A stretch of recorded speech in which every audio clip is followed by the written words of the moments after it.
All obsession, all addiction, all compulsion is a symptom of a crisis that threatens identity, of a trauma that is too big to integrate, of a pain that is too big to feel. So let's go into that equation and explore the solution that obsession, compulsion, and addiction, be they to thoughts, be they to feelings, be they to substances or behaviors, provide in the absence of an adequate container of support. So the first symbol is of the intersection between a larger energy and a smaller energy. And so you can kind of get a sense of that as we watch this hand moving towards you. The frame of reference is the screen. And at some point, even a small object at high speed and close proximity becomes so big that it dominates in a way that reduces a sense of perspective. You don't have perspective when something large hits you very fast, very hard.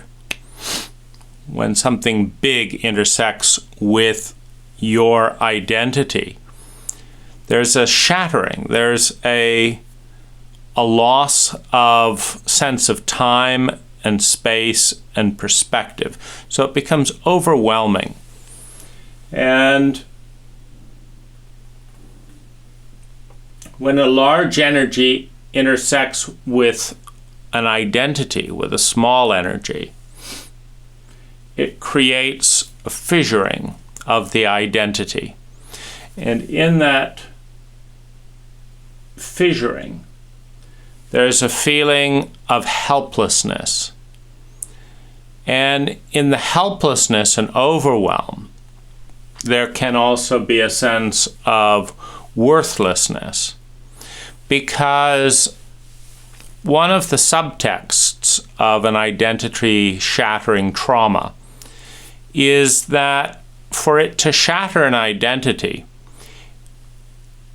everyone around has to participate to some degree or another. Because you don't shatter an identity if there's a large enough group that supports the identity. But you do shatter an identity when there's no support present. And when that shattering of identity, and this is one of the things that goes on with public humiliation. A child, for example, has a healthy sense of natural self-worth, of self-value. But if a parent, the figurehead that's supposedly protecting the value and the worth and the identity of the child,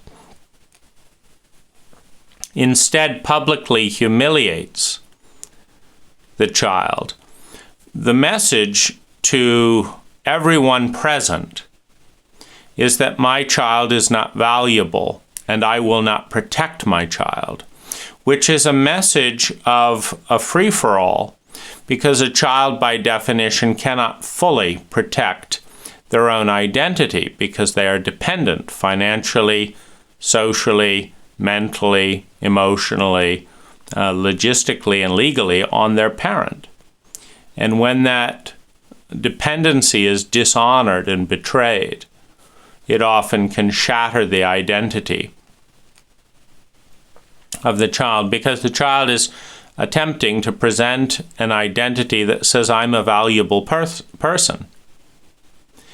But if your own parent, your primary protector, says the opposite from a position of stronger mass and power, then that identity of value is shattered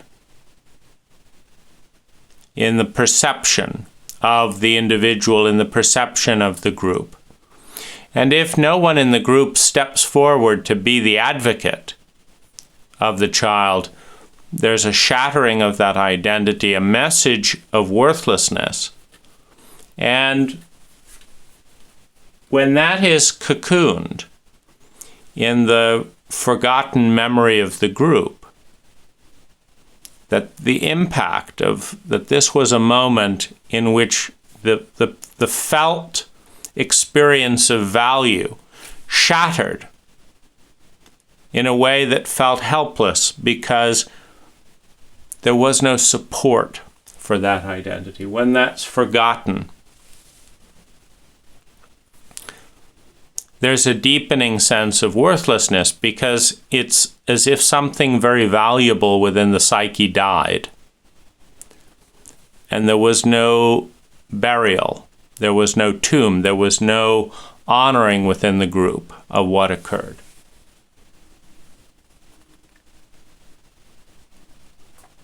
Now, trauma, addiction, and abuse also shatter the identity, because trauma, addiction, and abuse directed at an identity break the identity. And what it does is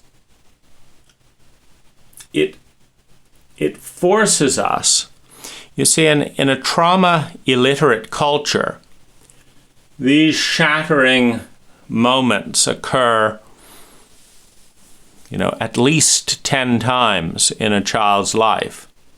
But the real issue is that once the identity is scattered and the message of powerlessness and with it worthlessness is delivered, there's no repair in most cases.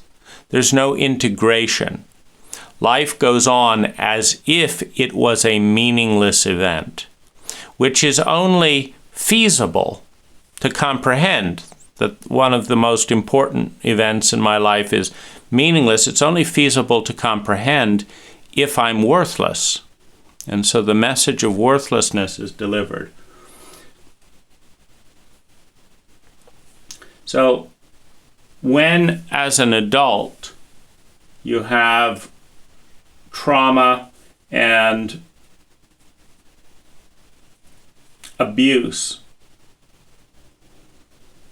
redelivered, it reactivates and re-exposes the child to that original wound. It's like a bone that was broken multiple times and not set, so it's a fragile point. And when the severing of identity reoccurs as an adult, it causes us to face the original wound, which causes us to regress, to emotionally return to the age of the original break in identity, which equals a need for empathy, not at the current age, but a need for empathy at the age of the original wound, because that's the age that one goes back to. It's almost as if in the shattering, in the shattering of a current age identity as a grown-up, I'm not making the distinction between adulthood and being grown up physically, that the current age as a grown-up goes back and finds a strong identity in the past, which is often the wounded identity of the trauma survivor if the trauma has not been healed and integrated. Because if the child is not healed and integrated. There is no strong identity that is stronger than the identity of the wound itself. And so the shattering of identity leads to a compensation of wanting to find a very strong identity. And in a culture that traumatizes individuals but doesn't heal the wound, the strong identity that's held on to is often the identity of the wound, which becomes a little bit of a catch-22 because you're clinging to the identity of being in the position of an overwhelming force without being able to fully respond. And the need for empathy is not the need of the present self, it is the need of the 5-year-old that first had the trauma. And this also leads to the death of present-day identity. It's the death that, this sense of being able to be easily knocked down to a 5-year-old who is often even more invisible today because we're in a culture that doesn't understand regression. So you can be knocked back to 5 years old, but in a culture that doesn't understand regression and that shames regression, when you are 5 years old emotionally and in need of empathy and support, you will be invisible in a culture that is illiterate in terms of age regression and empathy. Now, crisis equals death of an old identity before a new identity is known or formed. So one of the reasons that trauma can create PTSD or various addictions is that identities are always organically changing. The planet is constantly changing over millions and billions of years. And this is not a problem because the changes are happening in a slow and rhythmic way. Our body, similarly, is constantly changing. This is not a problem. Our cities are changing, our bodies are changing, our planet is changing, our universe is changing, all at different scales, admittedly. Our gardens are changing, but this is not a rupture in identity. A crisis occurs when the present identity is obliterated. Physically, financially, emotionally, mentally, socially, psychologically, in any way, when an identity is shattered, a large energy mass collides with the identity, and we cannot hold it together. We cannot hold the identity pattern in formation. But there is no new identity to take its place. It's fine if you lose your job and transition to a new job, and you lose your financial standing and transition to a new financial standing. But it's not fine if you lose your job and suddenly have nothing to do and have no money, putting you in the identity of your cult, which defines such a position as a loser identity, rather than defining itself as a loser culture. Because a culture that creates losers is a culture that loses. So it's not really creating a loser individual, it's representing a cult that is a loser cult. But when that identity is given to the individual, and that's the only identity available to them, a loser identity, then you've got a crisis, death of an old identity before a new identity is known or formed. So this is one of the things that can create this holding pattern of repetitive thinking, repetitive behavior, repetitive consumption as something to mitigate the conscious awareness of the full devastation of the crisis. Now let's look at a couple of different points and that tie in with obsession, compulsion, addiction. So we've broken the circle down into a series of different compartments. So let's read through what they are. So we have the masculine and feminine is a distinction we've got over here. We've got dogmas. So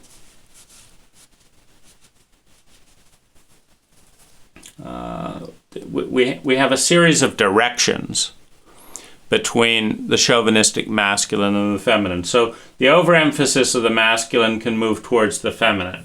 Dogmas can move towards experience, and thoughts can move towards feelings. This is a healing of the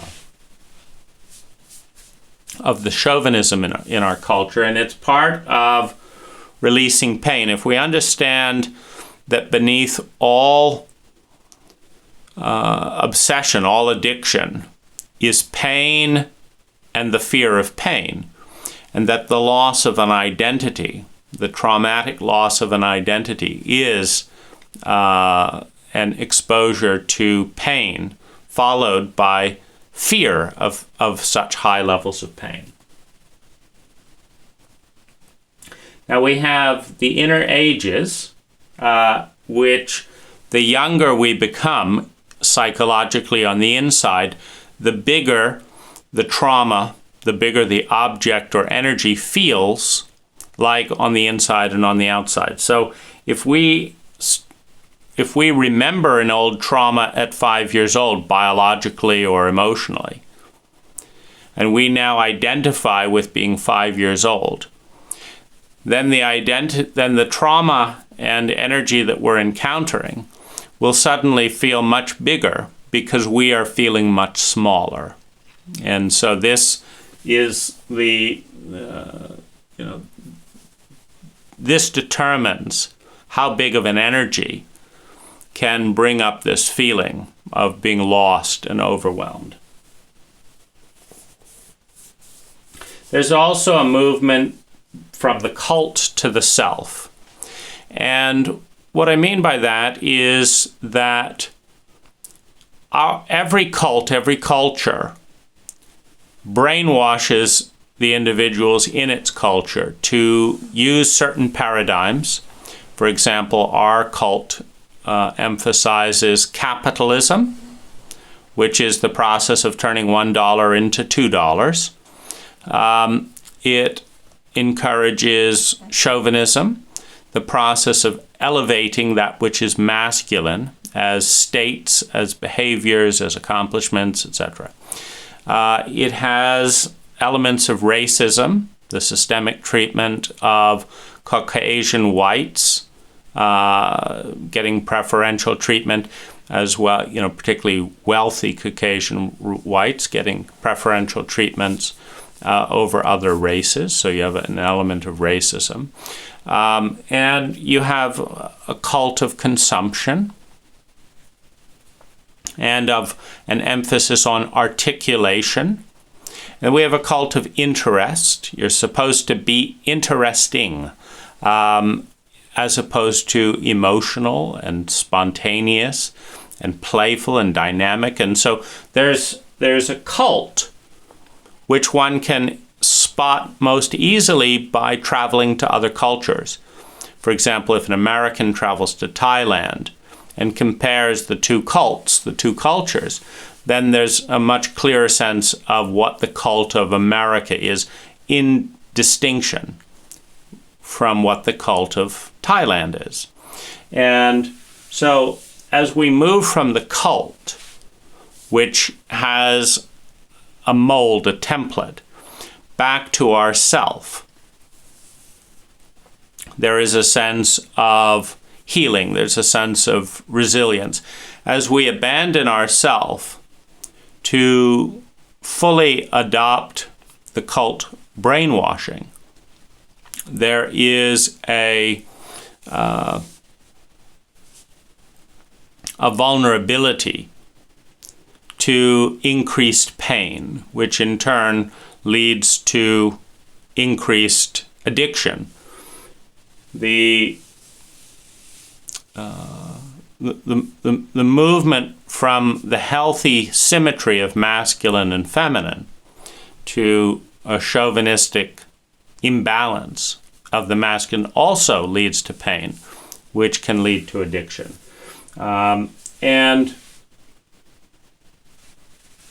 the other thing that is important to understand, it's part of the yin-yang, masculine-feminine polarity, but as we go from the known, that which is safe and familiar, into the unknown, so we go deeper and deeper into the unknown, the fear, the overwhelming impact of the unknown can shatter an identity. Sometimes all it takes to throw someone into severe trauma and compulsion is to put them in the dark without a time frame, without control, and they start compulsively and addictively panicking, thinking of worst-case scenarios, etc.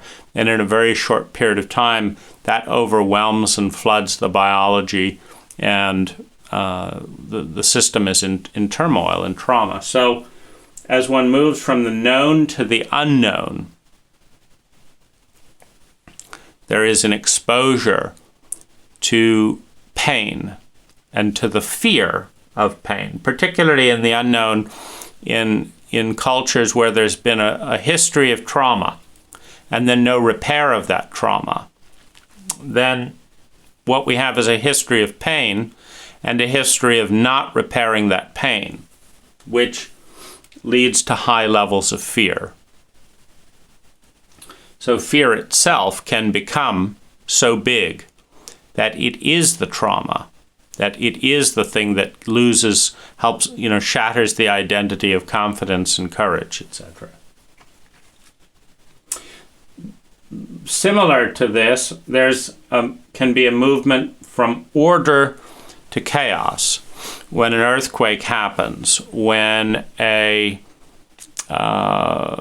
financial meltdown happens, when a divorce happens, when the house is on fire, when you're thrown in jail, when your identity is stolen, when any number of things occurs, there's a deterioration from the known order to disorder to chaos.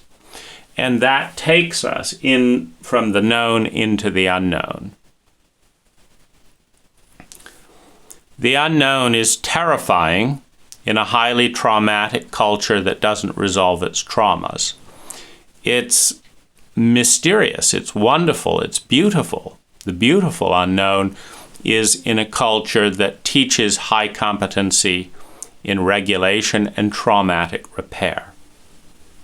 So these are some of the continuums, and the last is the emotional continuum. And at very low levels of well-being emotionally, and there is a very high level of pain, and thus a very high compulsion rate to distract from the very high levels of pain. So let's go through a couple of the variables that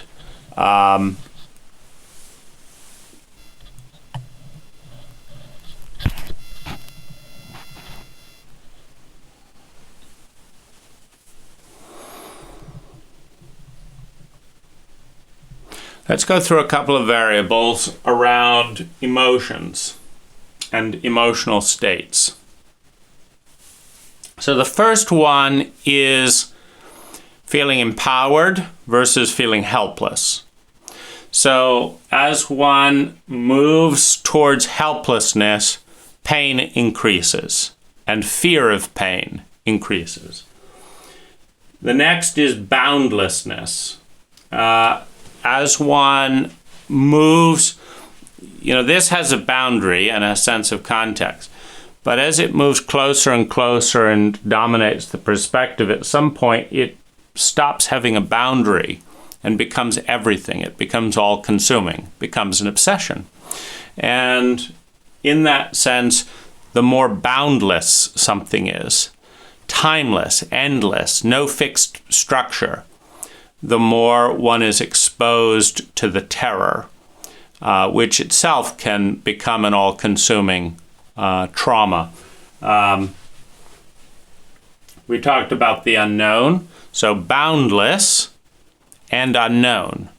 So as one helplessly enters a boundless unknown that is painful, this can become the trigger point for compulsion addiction. If shame and betrayal is part of that, mix as well. So if what we're looking at is one of the lowest resonant points, one of the lowest human states that we can create, and how do we arrive there? What's the recipe of a tremendously traumatizing state? Well, the recipe is the more helpless it is, the more boundless, the more unknown, the more shame and betrayal is involved. Because when shame and betrayal is involved, particularly with your whole community, then there's a sense of being alone. Now, when you're alone, which is evidenced by shame and betrayal, you're much smaller than when you're together. So if there's an earthquake and your whole neighborhood and your whole city and your whole community gets together, then there's a pretty high sense of confidence in the identity of the city, in the identity of the individuals involved. Why? Because there's thousands and thousands of people. And if they all work together in an attitude that says no one gets left behind, and this is where the military training of brotherhood comes in, that is often higher than the feeling of brotherhood in civilian life.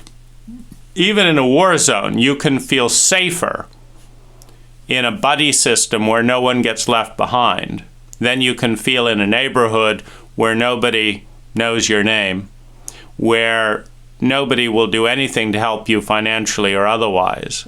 And very small things can topple you because there is no motto of mutual support. So, for example, if you're in an earthquake and you realize that the police are prioritizing white millionaire and billionaire neighborhoods over African American ghetto neighborhoods, you realize you've been betrayed. You realize that the police and the support is not going out neutrally. It's going out to those with privilege. There's a betrayal of the sense of fairness, of value. And so there will be a higher sense of helplessness and a deeper sense of pain. Similarly, the higher the level of pain is, the smallest possible point. So when you have someone in helplessness, in boundless states, in unknown territory, mixed with shame and betrayal and high levels of pain, when you are separate from yourself and instead identify in a more brittle, dogmatic image of your cult, when you have high levels of chaos, you will regress to a very young inner age that corresponds with the original trauma. And in that regressed state, without support, you will enter a level of pain and fear of pain, because all fear is fear of pain happening in the future. That leads to the question, what can I do to avoid feeling this overwhelming timeless misery? And the answer will lie somewhere in the default mode of the past. Maybe you ate too much and that numbed out your feelings, so you will start compulsively eating. Maybe you pursued romantic addiction in the losing of identity, in being in love, etc., sexually, in other words, so you will pursue a sexual or romantic addiction.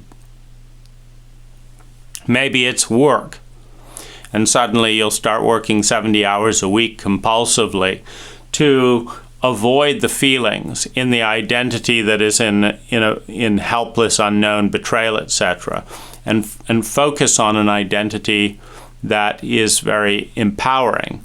So this is the map of understanding. The purpose of all compulsion, of all addiction,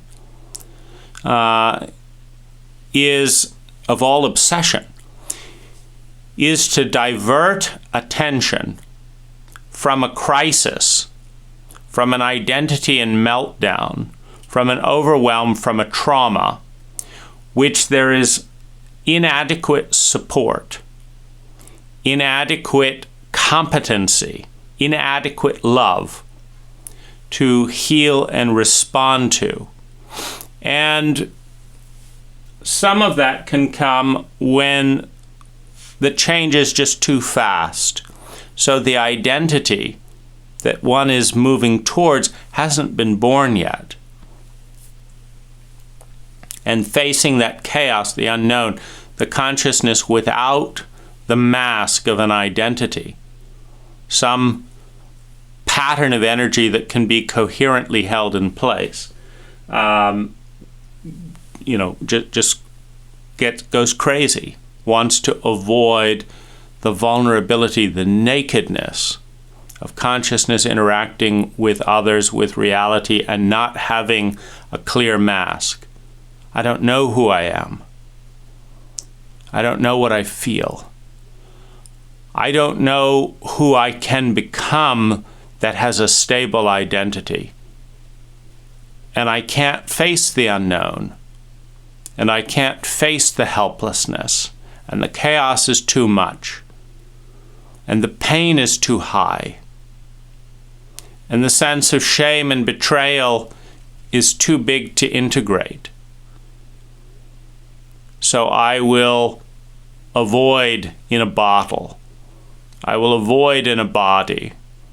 I will manically gamble and spend money. I will do whatever it takes to avoid the terrain that I lack the maturity and support to love and develop.